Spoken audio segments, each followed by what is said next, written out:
Hello everyone, have a blessed Saturday. By the way, na po'y nag-follow up questions ako ng personal message about sa unsa daw ng Japan visa nga single entry. So ako explain sa ang Japan single entry. So by the way, na istorya naman to na ako last time, pag makakuha ka o single entry sa visa sa Japan, possible unsay mo so pag single entry na kay 15 days na magstay sa Japan. So depende sa imuha kung i-maximize nimo ang 15 days. So kung daghan dako kag budget, pwede nimo nga umanon gyud nimo ang 15 days na magstay sa Japan. But take note ha, single entry lang siya. So pag mahuman nimo ang 15 days sa pagstay sa Japan, pagbalik nimo sa Pilipinas, magkuha na pud ka og another visa kung gusto ka mo balik na pud sa Japan. So pwede ka mo apply na pud og katong multiple visa.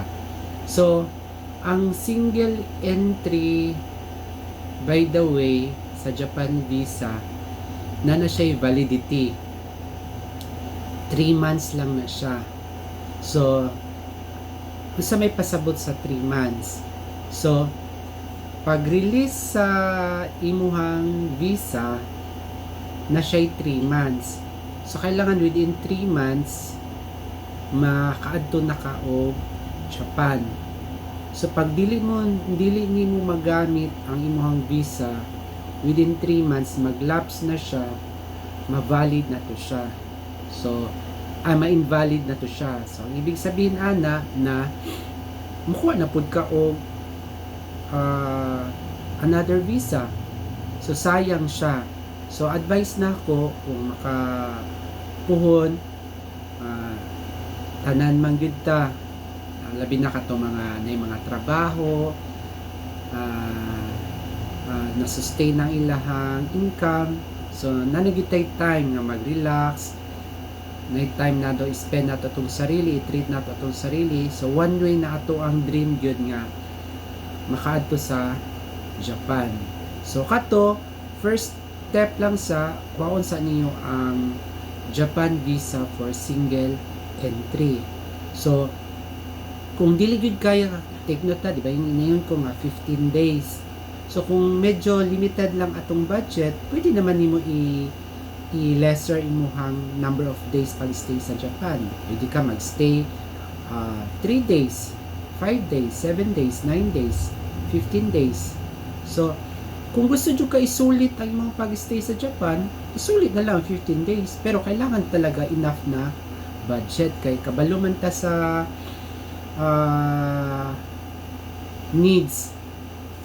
Kabalo pud ta sa mga tawag dito, mga basic needs sa Japan. Medyo mahal din siya, sa pagkaon, sa accommodation, sa mga hotels, mahal din siya. Sa mga even sa mga transportation, mahal din siya. Miski mo sakay ka o train sa substation sa Japan, mahal din siya. So para sa ako, based sa experience na ako, gi-grant man yun na ako ang 15 days. Kay syempre advantage ako nga nakoy family sa Japan, so free na ko sa accommodation. Pero katong walay free accommodation, possible okay na siguro na sa inyo ang 5 to 7 days, masulit na niyo ang inyong pag adto sa Japan. Pero kailangan lang sa kung muadto mo og Japan, mangita lang sa mo og designated na place. Like for example, kung Osaka lang sa mo, para ang budget dito lang nakafocus sa Osaka. So kaysa Osaka man good, na siya mga karatig nga lugar. Pwede nimo madtuan ang Kyoto, madtuan nimo ang Kobe, madtuan nimo ang Nara. Mga karatig lugar lang man na siya. Pero kung adto na nimo ang mga lugar na ana siya, medyo dako-dako gyud imo ang budget. So kung limited lang imong budget, advice na ako sa inyo ha, focus lang sa mo sa Osaka. Daghan kayang maano sa Osaka, malaagan na ang ilahang tourist spot sa Dotonbori, kano siya si Glico, mo na ang kilala sa Japan.